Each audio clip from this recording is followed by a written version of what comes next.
all electronic devices to vibrate. Will all non-council employees please leave the main floor of the chambers? There is additional seating upstairs in the balcony. Thank you. Madam Majority Leader.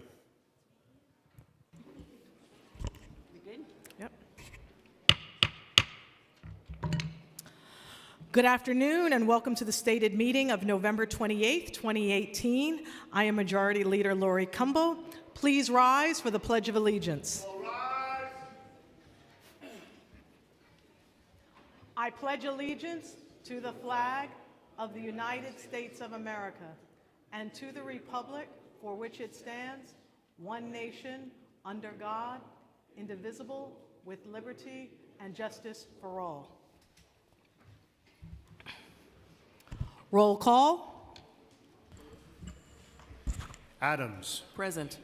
Ampry Samuel. Present. Ayala. Barron. Borelli. Brannan.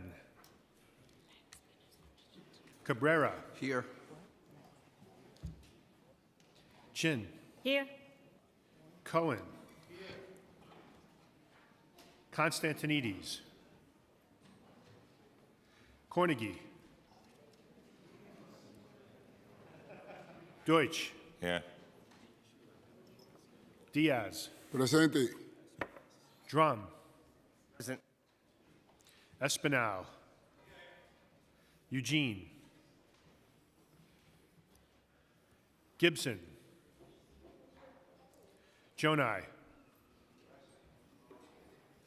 Rudenchik. Here. Holden. Kalos. Here. King. Koo.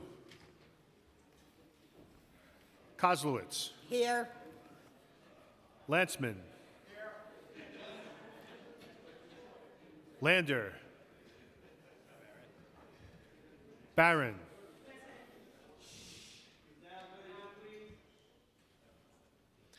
Levin. Levine.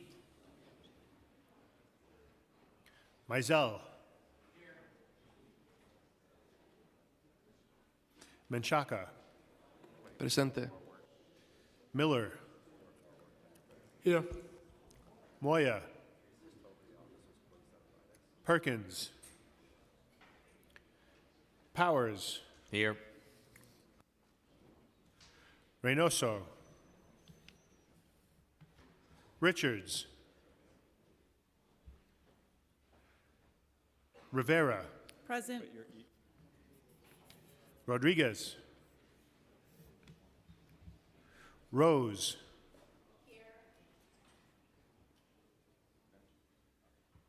Rosenthal. Salamanca.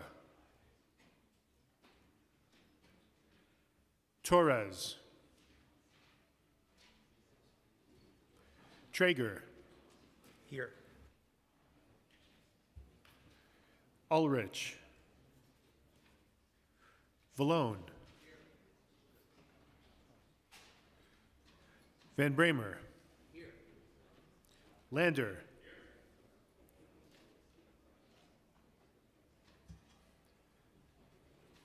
Williams. Borelli.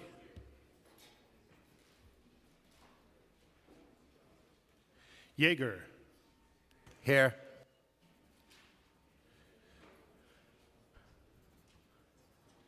Matteo. Cumbo. Present. Speaker Johnson.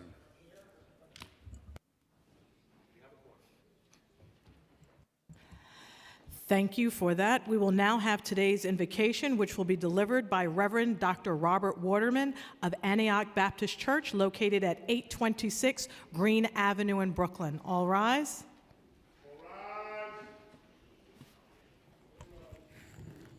As we bow our heads, O eternal and everlasting Father in heaven, some call you a supreme being God. Others call you Elohim, Allah. It is our request that you would bless this event And we desire that your divine presence would be here with us this afternoon. Among other things, O God, you are the creator of the human mind, which you modeled in some fashion after your own great mind. Though we acknowledge that our thoughts are infinitely higher, or your thoughts are infinitely higher and more profound than ours, we glory in the notion that we may, on our own level, think some of your thoughts after you in this place. Thank you for the precious gift of knowledge and discovery. May our efforts be blessed with insight, guided by understanding, and grant us wisdom. We seek to serve with respect of all. May our personal faith give us strength and act honestly and well in all matters before us. Bless us today with a chance to grow, with friendships and a sense of community, with work to do. Let us be a positive influence to those we meet. May we act with integrity and truth to all things. Give us the very best of ourselves in all that we do, in living to appreciate the gift today. I ask on behalf of those that are gathered here that you would bless us indeed. Give us grace and make a difference for all that we do, wherever we may find ourselves in years ahead. And now may you please, with what is done this afternoon, thank you for your presence. In Jesus' name, according to my faith, amen. Amen.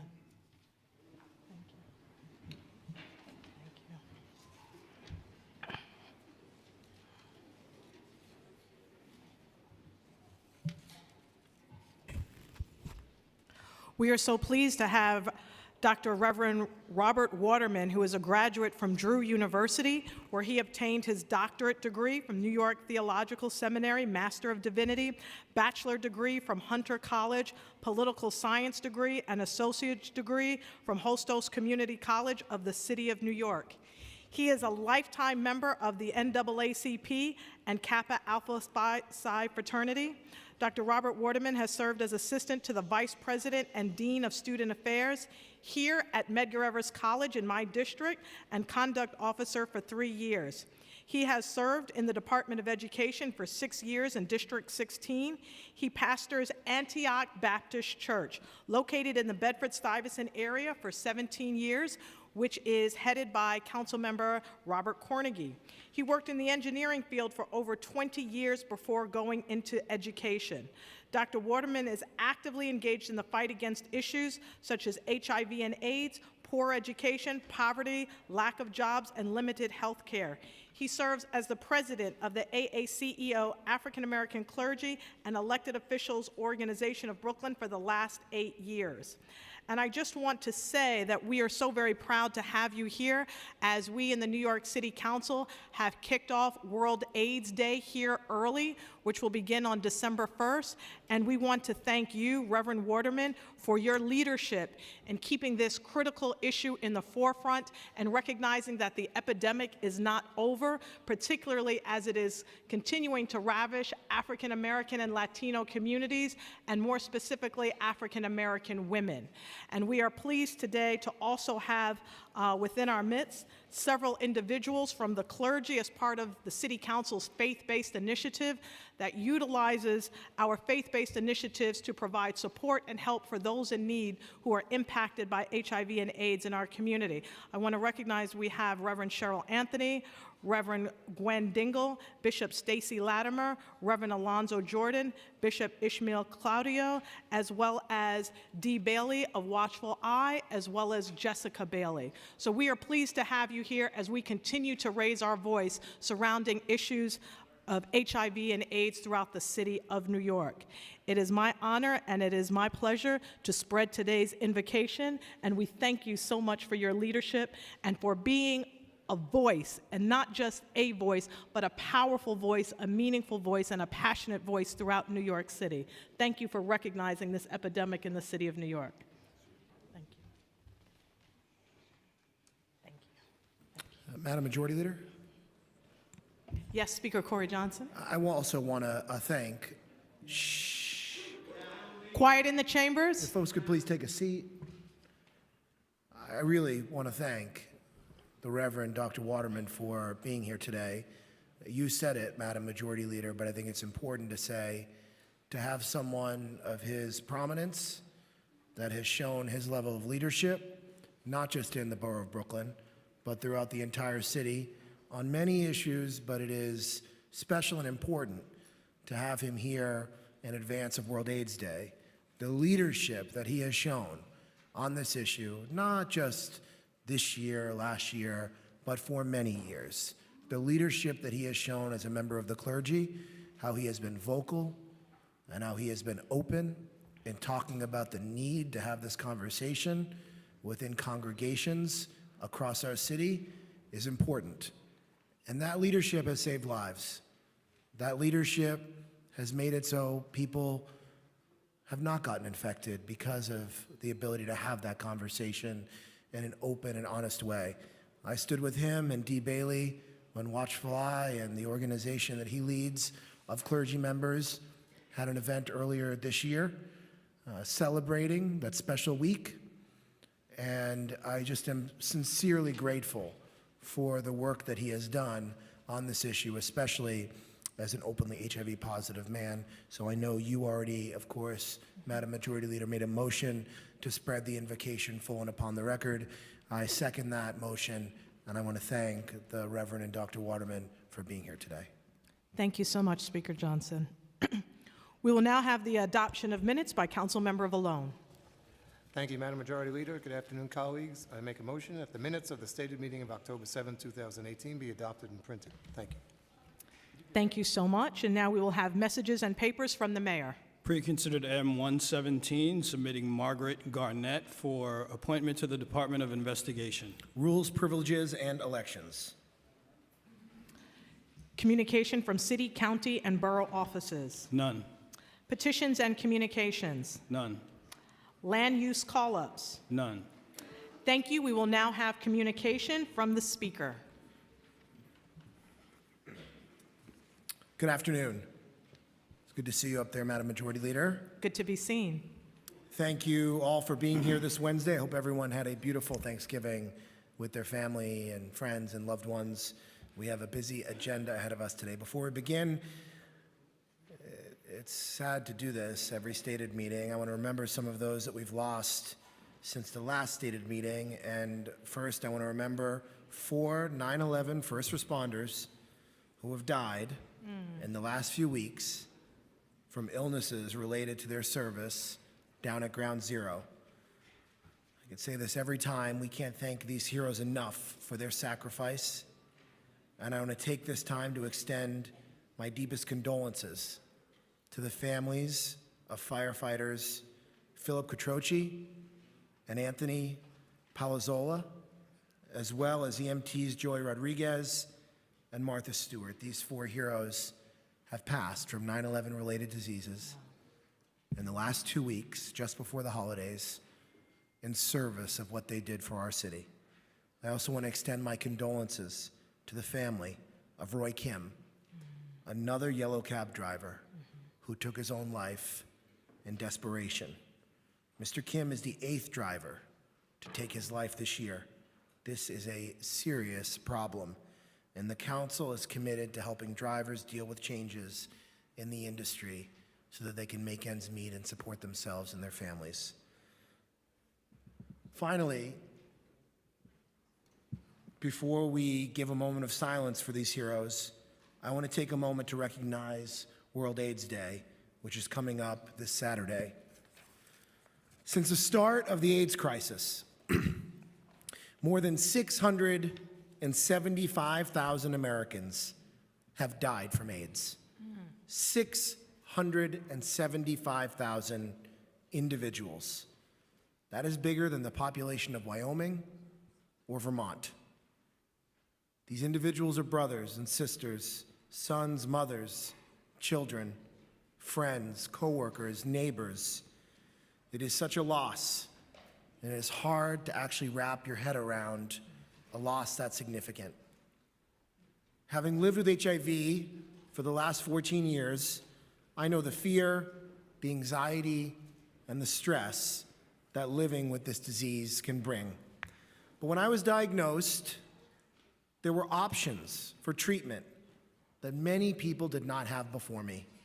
I can't imagine what those who died at the height of this epidemic went through, but I know that there are many, many people in this room who lost friends and family members and loved ones, and who witnessed that epidemic in a way that I didn't have to. I never had to worry about losing my job because of my diagnosis. And when I told my family, they told me they loved me, unlike so many people who were cast out because of fear and discrimination and prejudice. On World AIDS Day, we collectively remember those we lost, and we mourn for what might have been. We hold these 675,000 people in our hearts. We will remember them, we will remember their struggle, and we will pledge that under our watch we won't let this happen again. We will fight in their name for those still living with this disease. I say it, and I think it's important to say over and over again. In 1991, and I know that Danny and Jimmy were actually involved in this. In 1991, I was 9 years old, and Tom Duane ran for the New York City Council at the height of the AIDS epidemic. People were dying every single day in New York City. And Tom didn't win that election, but he came out about his HIV status before there were any drugs to treat people who were living with HIV and AIDS. He did it at a moment of fear and anxiety and discrimination and grief and loss in our city, where there was not much hope. And he did it with his head held high. And after he lost, he came back and he ran 2 years later, and he won a seat on the New York City Council. And he became the first openly gay, openly HIV positive member of this body. Now, Tom is but one example of the bravery that we saw during the epidemic in the dark years when people were dying every single day.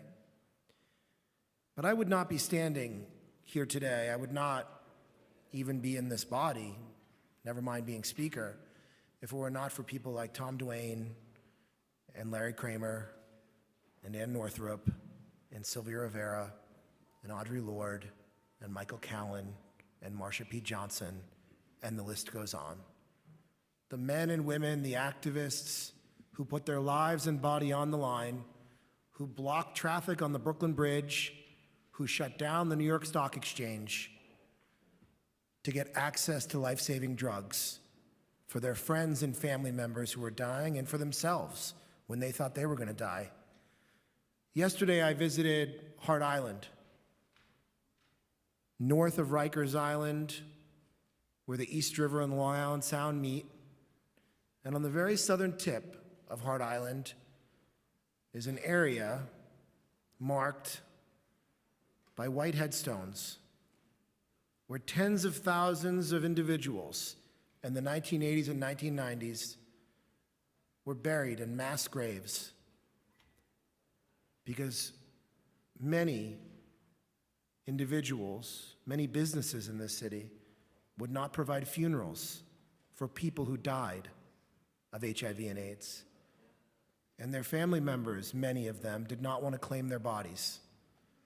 And so they were sent to a potter's field in the East River, buried in 30-foot deep mass graves. I am alive today because of those people. I was able to run for city council because of those people. I was able to be elected speaker because of the wonderful members of this body, but on the shoulders of those individuals. And so you said it earlier, Madam Majority Leader, when we stood with Dee Bailey and the folks from Watchful Eye. But it's important to say not just about HIV and AIDS, but on many issues, you are only as sick as your secrets. And I do not want to be sick. I want to be a person of healthy mind, body, and soul.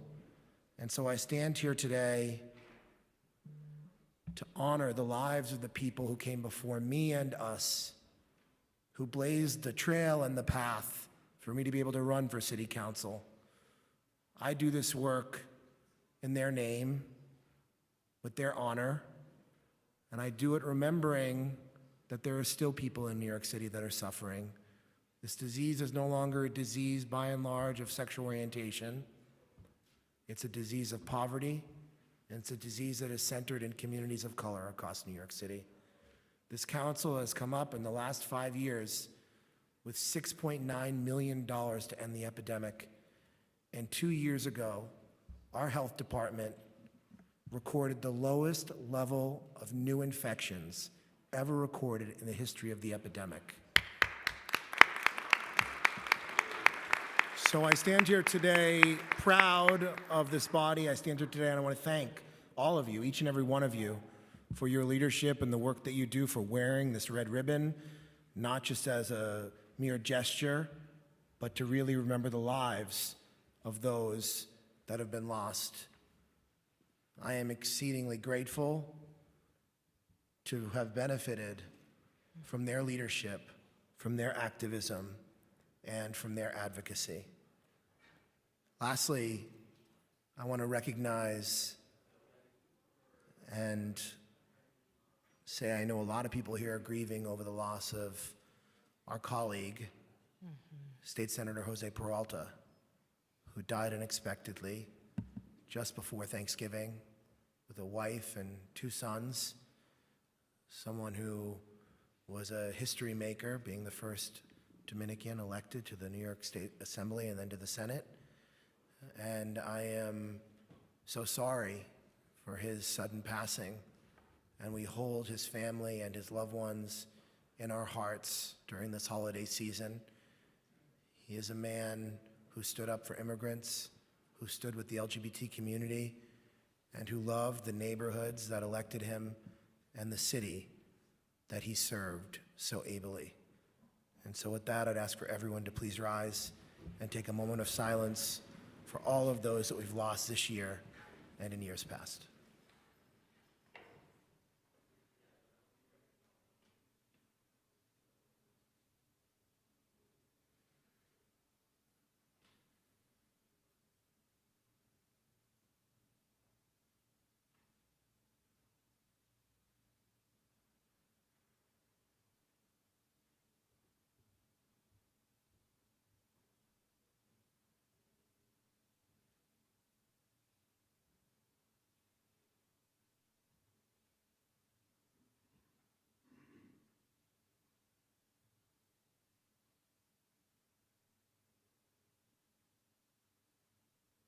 Thank you. Now we are going to dive into our docket for the day. The council will vote on one Article 11 property tax exemption located in Council Member Diana Ayala's district, which will preserve 53 units of affordable housing located on East 116th Street. The council will vote on the following land use items as well. Park in Elton, it's for 37 affordable housing units in Land Use Chair Rafael Salamanca's district. MEC 125th Street, another Article 11 tax exemption in Councilmember Diana Ayala's district. 550 Madison Avenue, a landmark designation of the former AT&T corporate headquarters in Councilmember Keith Powers' district. I want to thank the staff who worked on these items, Jeff Yoon and Emma Wong. We're going to vote on the following pieces of legislation today. First, we'll vote on Introduction 480A, sponsored by Councilmember Danny Drum, which would require the Department of Youth and Community Development to establish a plan to provide information about resources and services related to immigration relief and benefits for runaway and homeless youth and programs operated by DYCD. I want to thank Paul Senegal, Andrea Vasquez, and Smita Deshmukh from the staff for their work on this important piece of legislation. We'll also vote on Introduction 1069, sponsored by Councilmember Mark Levine, that would require the Taxi and Limousine Commission or another agency or office designated by the mayor to study the problem of medallion owner debt. Councilmember Levine and Councilmember Gibson are not with us today because they are in Cleveland at the National Right to Counsel Conference, but I want to congratulate Councilmember Levine on this and thank the staff who worked on this, James DeGiovanni, Nell Beekman, Tirza Nasser, and Laura Popa. Next, we'll vote on two pieces of legislation creating special suspensions of alternate side of the street parking. Introduction 497, sponsored by Councilor Peter Koo, would amend the administrative code of the City of New York in relation to suspending alternate side street parking regulations on Lunar New Year's Eve. And Introduction 370, sponsored by Councilmember Rafael Salamanca, would amend the administrative code in relation to suspending alternate side of the street parking regulations on 3 Kings Day. I want to thank the staff, James DeGiovanni, Rick Arbello, and Emily Rooney from the Transportation Committee for their work on these two pieces of legislation. The council will vote on a package of legislation introduced by Councilmember Joe Borelli, the chair of our Fire and Emergency Services Committee. This is going to be in relation to the operations and reporting of the FDNY. Introduction 1054 will require the fire department to make all components of applications for fire alarm plan examinations and inspections to be available for online submission. Introduction 744 would require the fire department to report to the City Council on staffing ratios of FDNY emergency medical services, supervising officers to FDNY EMS stations, and finally, Introduction 746 would require the FDNY to annually report to the City Council on potential impacts to fire protection and emergency medical services that resulted from rezonings that took place in the previous year. I want to thank the staff who worked on this package of bills, Rachel Cordero, Rob Calandra, Josh Kingsley, and Will Hongach. We will also vote on two pieces of legislation I introduced to demonstrate our collective opposition to President Trump's proposed change to the public charge rule. Resolution 608 would grant the Speaker of the City Council the authority to submit a comment on behalf of the City Council in opposition to the proposed public charge rule, and Resolution 609 urges the federal government not to move forward with the rule's adoption. I urge everyone to submit a comment on this rule's change.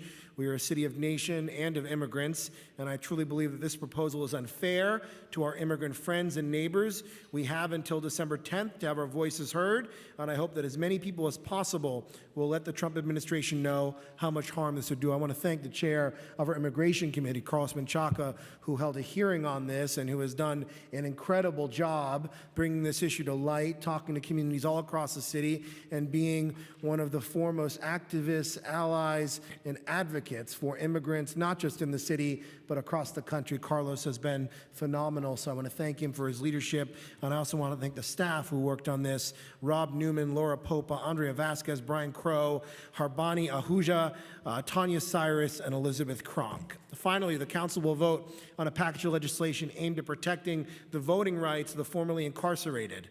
Introduction 367, sponsored by Councilman Rafael Salamanca, would require the Department of Probation to distribute written notices of voting rights while folks are on probation to persons who have been sentenced to probation.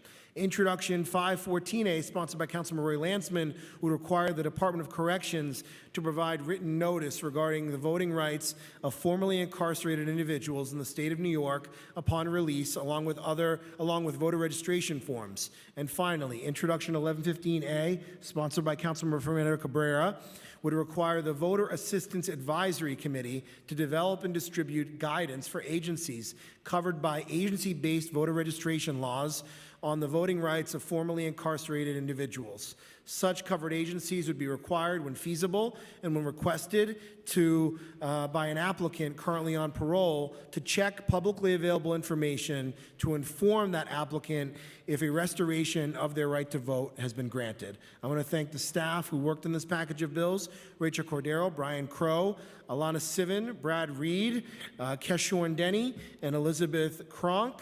And I also want to thank our legislative director, Jeff Baker, for all of his work on all of this legislation that we are passing today. That is it for our agenda for today's stated meeting, and I look forward to proceeding with today's votes. Thank you very much, Madam Majority Leader. Thank you so much, Speaker Corey Johnson. We will now move into discussion of general orders. Seeing none, report of special committees. None. On reports on special committees, we are going to be getting a report from a committee from Chair Diaz, I believe. It's not listed here today, but I want to thank him for working on a report related to for-hire vehicles and his counsel, and I look forward to reviewing that report and working with him. I apologize for interjecting. Thank you. Thank you so much, and thank you so much, Reverend Diaz, for your incredible work on this critically important issue to the city of New York. We will now have reports of standing committees. Report of the Committee on Criminal Justice, Intro 514A, Voting Rights.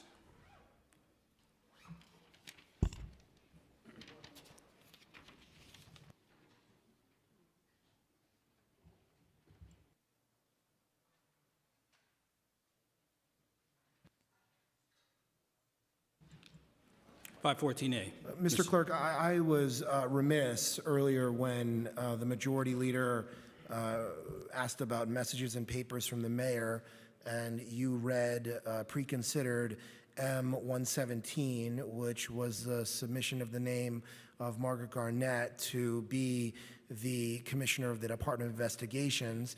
We had a hearing this morning chaired by our Rules Committee Chair, Chair Kozlowitz, and we had a hearing earlier this week where the council engaged in our advise and consent process related to the DOI Commissioner. And it was a hearing that I thought was very important for this body. Chair Torres, the chair of our Oversight and Investigations Committee, played a significant role in asking important questions to this nominee. It was a long and exhaustive hearing talking about the importance of the Department of Investigations and who would succeed former Commissioner Peters. I was satisfied by Margaret Garnett's answers to our written questions, and I was satisfied by how she conducted herself at that hearing, by her temperament, by her professional record, and by how her vision comports with the Department of Investigation. So I did not include that in my remarks from my communication from the speaker today, but we will be voting on this nomination, engaging in the advise and consent process. I am proud to support her nomination. Chair Kozlowitz voted for her nomination earlier today in committee, as did Chair Torres, and I think it's important to acknowledge that before we get to the other pieces of legislation in today's package. And with that, we can resume the docket, and I apologize for not mentioning that earlier. Thank you for the additional information, and we will now wait for the results to be read onto the record. Report of the Committee on Criminal Justice, Intro 514A, Voting Rights. Amended and coupled on general orders. Report of the Committee on Finance, LU 264 and Reso 642, Tax Exemption. Coupled on general orders. Report of the Committee on Fire and Emergency Management, Intro 744A, 746A, and 1054A, Fire Department Reports and Alarm Plan. Amended and coupled on general orders. Report of the Committee on For-Hire Vehicles, Intro 1069A, Medallion Owner Debt. Amended and coupled on general orders. Report of the Committee on Governmental Operations, Intros 367 and 1115A, Voter Registration. Amended and coupled on general orders. Report of the Committee on Land Use, LU 218 and Reso 643, Landmark Designation. Coupled on general orders. LU 232 and Reso 644, Park and Elton Apartments. Coupled on general orders. LU 240 and Reso 645, MEC 125th Street. Coupled on general orders. LU 260 and Reso 646 through LU 263 and Reso 649, Sidewalk Cafe. Coupled on general orders. Report of the Committee on Rules, Privileges, and Elections, preconsidered M117 and Reso 650, approving the appointment of Margaret M. Garnett, Commissioner, New York City Department of Investigation. Coupled on general orders. Report of the Committee on Transportation, Intro 370A and 497A, alternate side parking. Amended and coupled on general orders. Report of the Committee on Youth Services, Intro 480A, Homeless Youth Immigration Plan. Amended and coupled on general orders. On the general order calendar, Intro 720, Site Safety Training. Laid over. Resolution appointing various persons, Commissioner of Deeds. Coupled on general orders, and at this time, I would ask for a roll call vote on all of the items on today's general order calendar. That includes the legislation, the nomination of Margaret Garnett, and the land use issues that we talked about today. I ask for a vote on these items. Thank you. Adams. Aye on all. Ampry Samuel. Aye on all. Ayala. Aye on all. Barron. Aye on all with the exception of Land Use 240. Again, my usual rationale. I think that 33% at market rate doesn't reflect what we need to do for the population that's homeless and looking for housing. Thank you. Borelli. Permission to briefly explain my vote. Permission granted. Thank you. I just want to say a quick thanks for the 3 bills that came out of the Fire Committee this month. Thank the Speaker, Jeff Baker, Laura Popa, Rachel Cordero, Josh Kingsley, William Hungak, Jin Lee, Yarit Shavat, the New York Electrical Contractors Association, the Mechanical Contractors Association, Local 2507, the Uniform EMTs, Paramedics, and Fire Inspectors, and Local 3621, the Uniformed EMS Officers Union. And with that, I vote aye on all except 367, 480, 514, 1115. Thank you.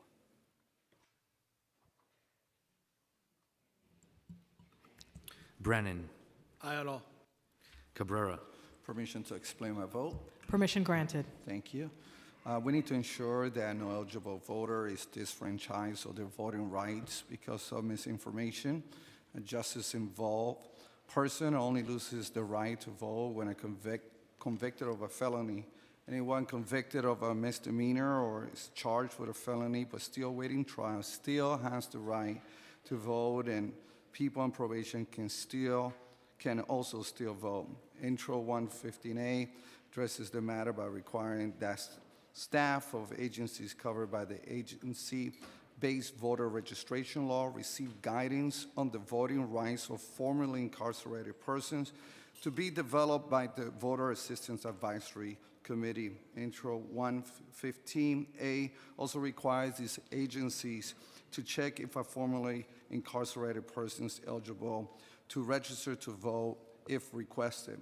We know that civic participation integrates formerly incarcerated people back into the community and reduces recidivism. Intro 1115A is an important step in ensuring voter rights and civic participation in civic life. Thank you so much, and I vote aye on all. Thank you. Chin. Aye on all. Cohen. Deutsch. Aye no. Diaz. Permission to explain my vote. Permission granted, Reverend Diaz. Thank you, Madam Chairman. Ladies and gentlemen, Mr. Speaker, I take this opportunity to thank you especially, Mr. Speaker, and Council Member Rafael Salamanca. This is introduction 370. It's about us Christian. It's about us Hispanic. And that is a celebration, a religious celebration that we Hispanic celebrate as a Christian believer, where the visit of the 3 kings came to Jesus, to baby Jesus, to bring toys. So we celebrate that activity every January 6th. I do that in the Bronx, and we distribute 1,000 free toys every year for the children of the Bronx. So today, I'm glad that you allowed this to come to the floor, because Councilman Salamanca is telling me that for the last 2 years, he has been trying to introduce this legislation. But before you, Mr. Speaker, there was a Hispanic, there was one of us, and did not allow this to come to the floor. So I got to be very grateful to you, Mr. Speaker, and Councilman Salamanca for allowing this. That's showing, Mr. Speaker, that you are a person of a great tolerance, and that you are for everybody, not only for us Christians, you're also doing it for the Muslim today. So thank you very much, and to you, Mr. Speaker, and Councilman Salamanca. And also I would like to take this opportunity to thank my councilman, my councilor, Christopher Lynn, for the help that he has given my committee in putting together Introduction 1069A. So I thank all of you guys, all of you colleagues that will vote yes on this, on today, on all this bill today. And I vote yes on all. Thank you, Reverend Diaz. And you look good in Puerto Rico. Oh, thank you. You've got good taste.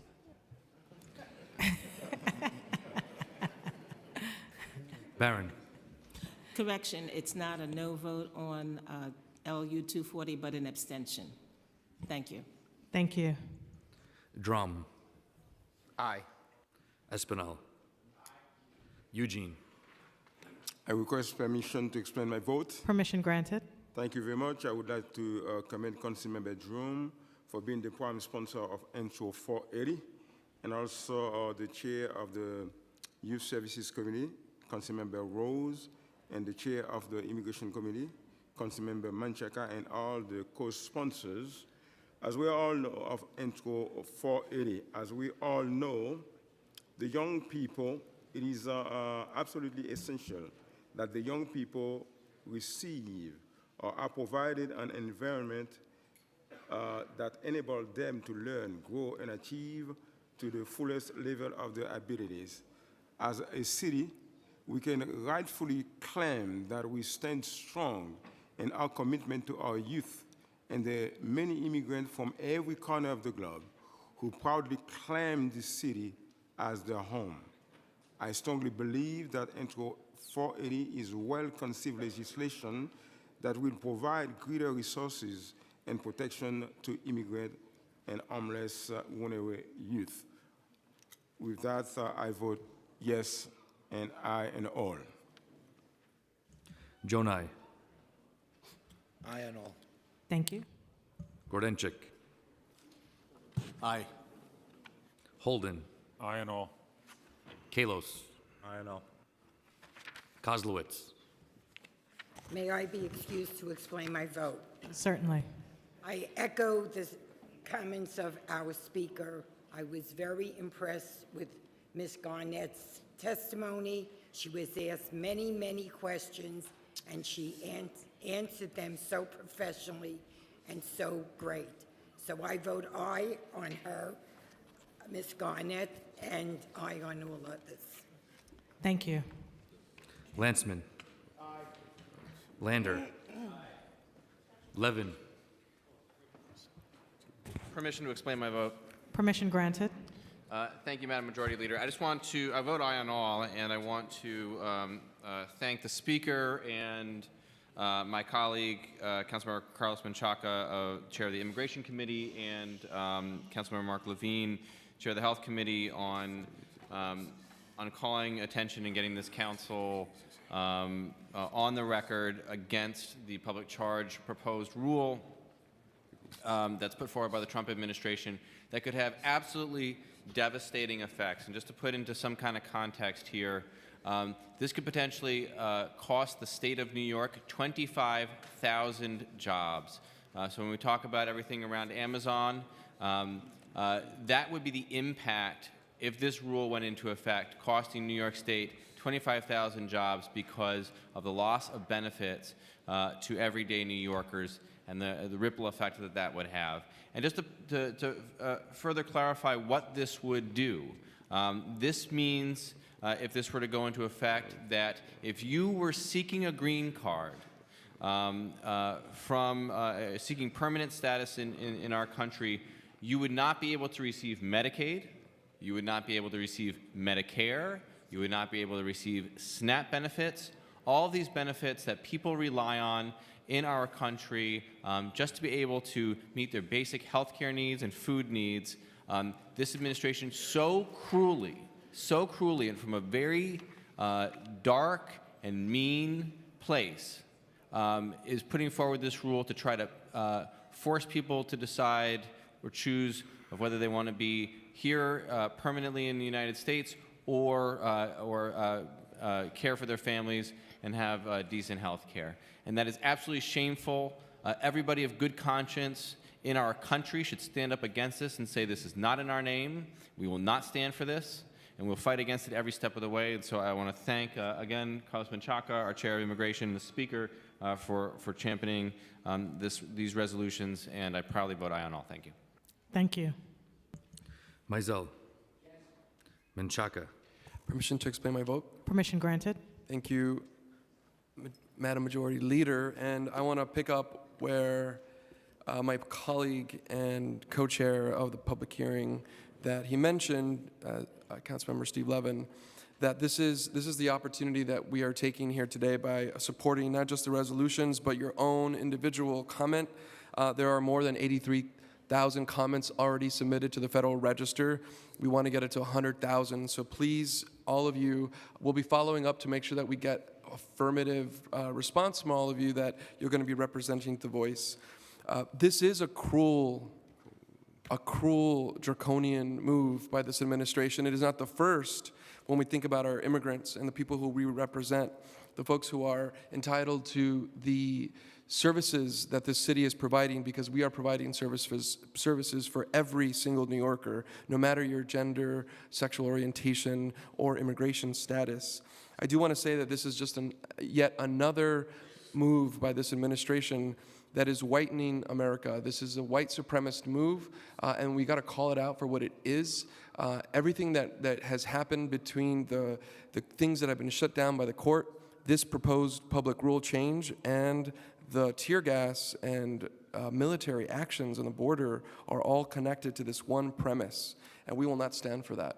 We are not going to stand for that, and I'm so happy that these two resolutions and other things that are coming are going to send a message that's not only strong, but further fortifies our sanctuary city status. So proud to stand with all of you in support of 608 and 609. Thank you so much, and I vote aye on all. Miller. Aye on all.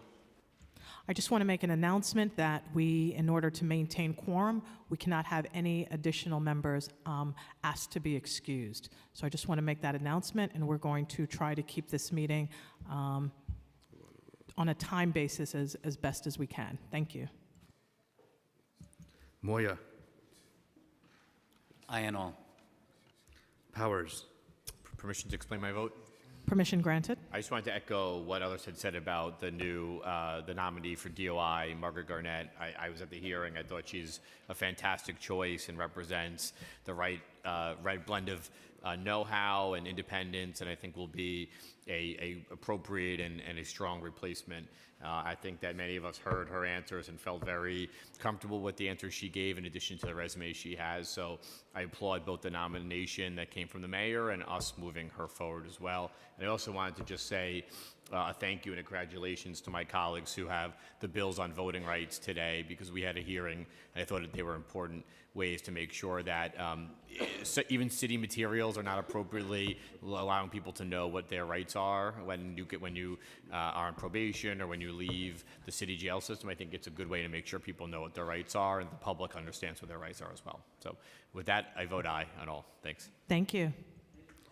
Reynoso. With congratulations to all my colleagues, especially Councilmember Carlos Menchaca and the work that he's doing, I vote aye on all. Thank you. Richards. Aye on all. Rivera. Aye on all. Rodriguez. Rose. Aye. Rosenthal. With permission, I'd like to vote on all land use call-ups and coupled items on the general order calendar, and all resolutions. I vote aye. Thank you. Permission granted. Salamanca. Permission to explain my vote? Permission granted. Thank you, Madam Majority Leader. Today we'll be voting on Intro 367, which will require the Department of Probation to inform people on probation of their voting rights. The issue of mass incarceration in our nation largely affects our Black and brown communities, and with the pervasive misinformation of who can and can vote, it is up to us to educate and improve voter turnout. Communities of color, like the ones I represent, feel the heavy burden. I believe that creating or instilling a sense of civic duty can begin at a very basic level.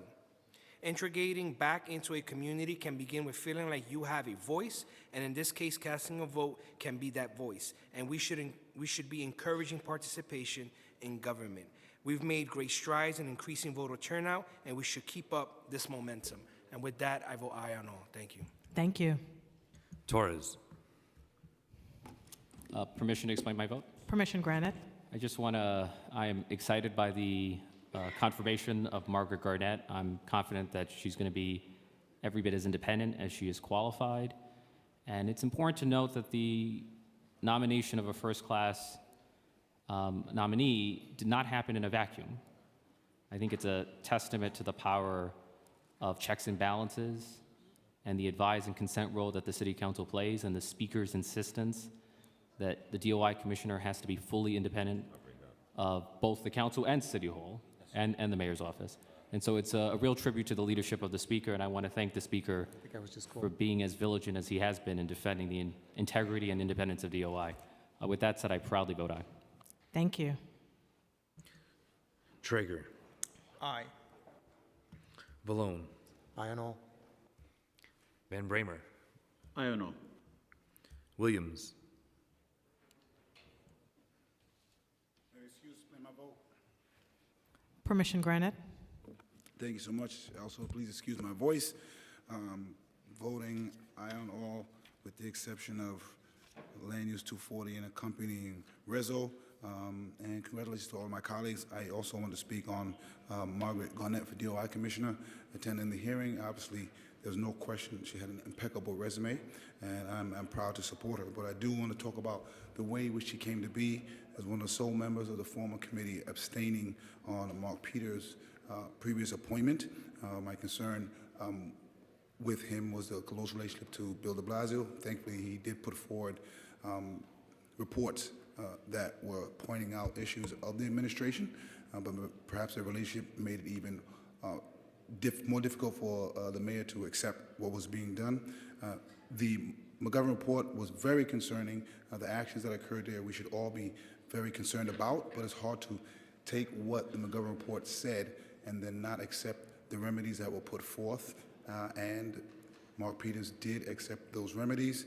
None of them had to do with firing. I'm not sure if the report at that time obviously mentioned what is coming to light now, which was basically the shelving of reports highlighting other improprieties, particularly tester lying, which is when NYPD testify and not give accurate information, no punishment happens.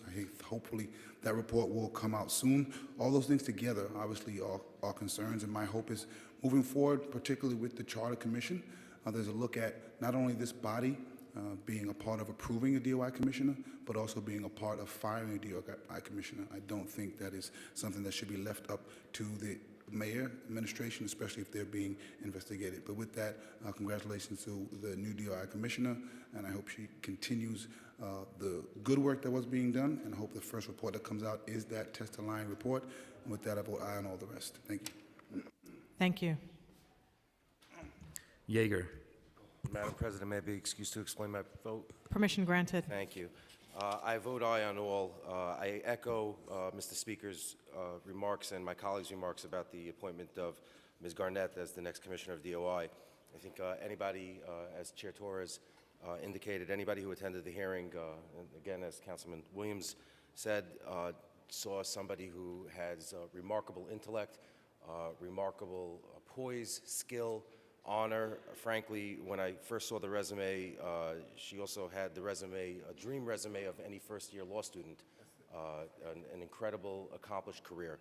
And I'm confident and I'm faithful that the mayor, in his choice of her, and it seems really that this was his first choice this go-around, made the right choice. And I'm proud to vote aye, and I vote aye on all. Thank you, Madam President.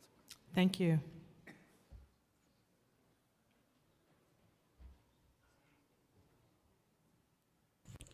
Mario. I'm voting no on 367, 514, 1115, and 480.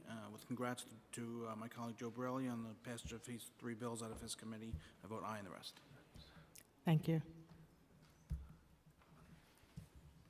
Cumbo. I vote aye. Speaker Johnson.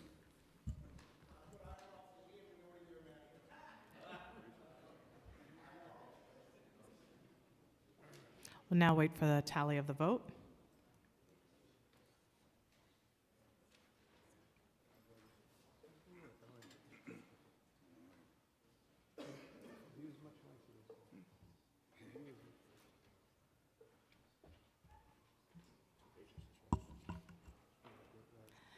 Thank you. All items on today's general order calendar are adopted by a vote of 42 in the affirmative, 0 negative, and 0 abstentions. With the exception of LU 240 and Resolution 645, we have 40 in the affirmative, 0 negative, and 2 abstentions. For Intro 367, which was adopted by a vote of 40 in the affirmative. Okay, we are now going to add Councilmember Ulrich into the tally vote. Give us one moment.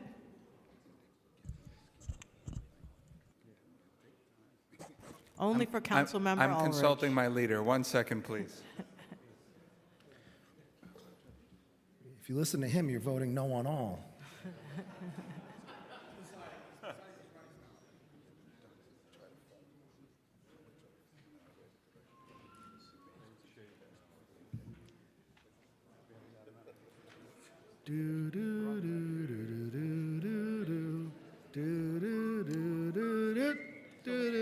I'll vote aye on all. Wow.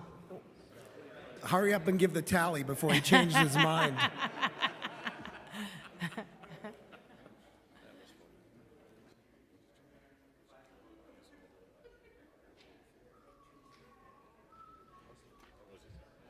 All right, I will read it quickly. All items on today's general order calendar are adopted by a vote of 43 in the affirmative, 0 negative, and 0 abstentions. With the exception of LU 240 and Resolution 645, which was adopted by a vote of 41 in the affirmative, 0 negative, and 2 abstentions. And Intro 367, which was adopted by a vote of 41 in the affirmative, 2 negative, and 0 abstentions. For Intro 480A, which was adopted by a vote of 41 in the affirmative, 2 negative, and 0 abstentions. Intro 514A was adopted by a vote of 41 in the affirmative, 2 negative, and 0 abstentions. Intro 1115-A, which was adopted by a vote of 41 in the affirmative, 2 negative, and 0 abstentions. And that completes the vote tally sheet. We will now move into the introduction and reading of bills. Shh. Quiet in the chamber. All bills have been referred to committee as indicated on the agenda. Okay, we will now move into a discussion of resolutions. Are there any members who wish to speak on any of today's resolutions? Seeing none. Councilmember Inez Barron. Thank you. I just want to say that the resolution is going to be introduced, so you're not talking about the one up for introductions. No, we're Okay. voting just on the resolutions on the Thank calendar you. today. Okay, thank you. So we'll begin today with Resolution 608, a resolution authorizing the Speaker to submit a public comment on behalf of the Council to the Federal Register concerning the proposed change to the public charge rule. All in favor, say aye. Aye. All opposed? Any abstentions? The ayes have it. Resolution 609, a resolution opposing the newly proposed public charge rule and using the federal government not to move forward with its adoption. All in favor, say aye. Aye. All opposed? Any abstentions? The ayes have it. We will now move into general discussion. Madam Majority Leader, I'm very happy to see very few people signed up for general discussion today. And I hope we keep it that way. Thank you. That is a trend that we are moving towards. We will now move into general discussion. We'll begin with Council Member Matthew Eugene. Thank you very much, Madam Majority Leader, and thank you very much, Mr. Speaker. My colleagues, I would like to take this moment to address several bills that I am introducing at today's stated meeting. As we all know, Alzheimer's disease is a horrible affliction that steadily erodes the cognitive ability of so many of our seniors population every year.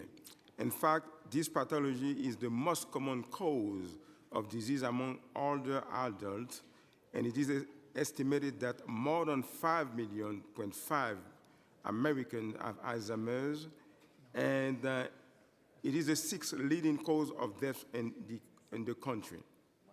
In response to these terrible facts about Alzheimer's disease, I have introduced into 1267 a local law that would create a task force to provide assistance to people affected by Alzheimer's disease, and Resolution 636, which called upon the U.S. Congress to continue annual funding for the research and treatment of Alzheimer's disease while rejecting any future effect to reduce critically needed funding in the area of medicine. Everyone here is also aware of the great threat that the spread of infectious disease can present to any population. And of course, here in New York City, we are always at risk for such an outbreak. With that in mind, I have introduced Resolution 637, calling on the United States Department of Health and Human Resources and New York State Department of Health to create a special commission and empowered to address health emergency and infection disease. In addition, I have introduced Resolution 638, which calls upon the New York State Department of Health to create standalone, self-contained isolation centers and units that will specifically treat patients with infection disease.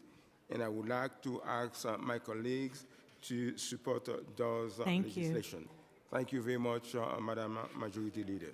Thank you, Dr. Matthew Eugene. We'll now have Councilmember Cabrera. Reverend Cabrera. Thank you so much. It's okay. E-scooters are coming to town. Introducing a bill today, Intro 1250. It's an important transportation option for New Yorkers. And I want to thank all of you who already communicated with my office, wanted to get in the bill even before its very introduction. And we're talking about e-scooters that will go at a maximum speed of 15 miles per hour, and will not be in sidewalks. So I'm very excited about this viable option that is going to be green, it's going to be affordable for our constituent in my district, where over 50% of the people living in my district do not have own a vehicle or car. Now my young people are going to be able to make it to Bronx Community College, make it to work, go from one train station perhaps to another bus stop without having to wait for anybody or having a higher expense if they were going to use a cab. This is a good day. I can't wait. And looking forward to my colleagues joining in and passing this bill, and on the very first day to have my very first e-scooter ride to my office. Thank you so much. Thank you so much, Councilmember Reverend Cabrera. Will now be followed by Councilmembers Barron, and then finally with Councilmember Traeger. Thank you. I just want to briefly remind us that 63 years ago, on December 1st, 1955, Ms. Rosa Parks disobeyed the law and refused to give up her seat to a white woman whom the bus driver had instructed her to give up to her seat to. And it led to another level of the fight in the civil rights movement and brought other notables to the forefront who emerged as leaders at that time. And the result was they were asking for the bus company to not have people have to go to the back after they paid their fare at the front, to go to the back and board through the back. And it escalated, the demands increased, and they finally were able to have people pay at the front, go in the front, and even get positions within the bus company. So it was a very successful venture. And I just wanted to remind people of that. And as a result, the federal court did declare it unconstitutional for that segregation of the buses. And briefly, just to let my colleagues know that I have introduced Reso 332, which calls for the Department of Education to create a diabetes and pre-diabetes health-based curriculum. According to the American Diabetes Association, 30.3 million Americans, or 9.4% of the overall population, has diabetes. And 84 million Americans age 18 and older have pre-diabetes factors. And it's estimated that 40% of elementary school children in New York City are overweight, which puts them at risk of developing this chronic disease. So neither the State Education Department or the City DOE currently has any explicit requirements for instruction in diabetes or prediabetes, and we're hoping to be able to change that. Thank you very much. Thank you so much. Councilmember Traeger. Yes. I do want to thank several people for getting this resolution forward.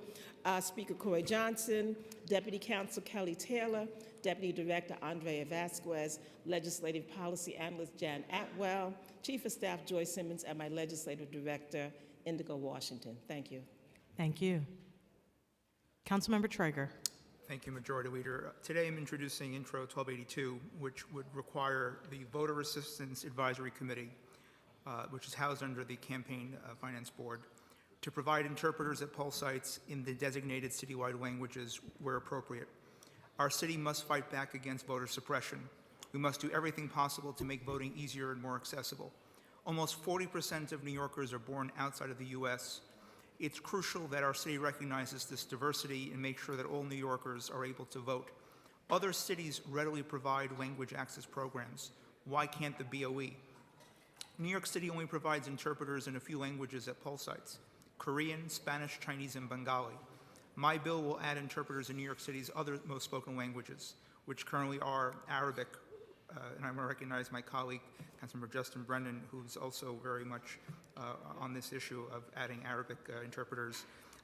We would add Russian speaking, Haitian Creole, Urdu, French, and Polish. I'm also pleased to have colleagues that have been very supportive of this issue. Improving language access has been one of my top priorities during my time on the council. I'm proud to have proposed and funded a pilot program last year with the help of the Speaker, which helped ensure interpreters were available for Russian and Haitian Creole speakers throughout Brooklyn. This year I worked with Speaker Johnson and the mayor to expand the program at 101 poll sites on Election Day in November. But there's more work to be done. Interpreters were forced to stay 100 feet away in the freezing rain from poll sites. Why? Because the BOE had the audacity to state that interpreters were electioneering. Language access is not and should never be confused with electioneering. My bill will make sure that interpreters can best assist New Yorkers in the poll sites, and so that all New Yorkers will have the language access services they deserve. Thank you. Thank you so much, Councilmember Traeger, and I think we were all enthused and excited with so much hope to see the voter turnout that we saw so recently, but also distraught at the level of difficulty and challenge that so many people faced. As we close today's meeting, I just encourage everyone to know your status and get tested as we kick off World AIDS Day on December 1st. It's so important that we continue this work, and we'll now have closing remarks by Speaker Corey Johnson. Happy Thanksgiving. Have a good night. This meeting's now adjourned. Thank you.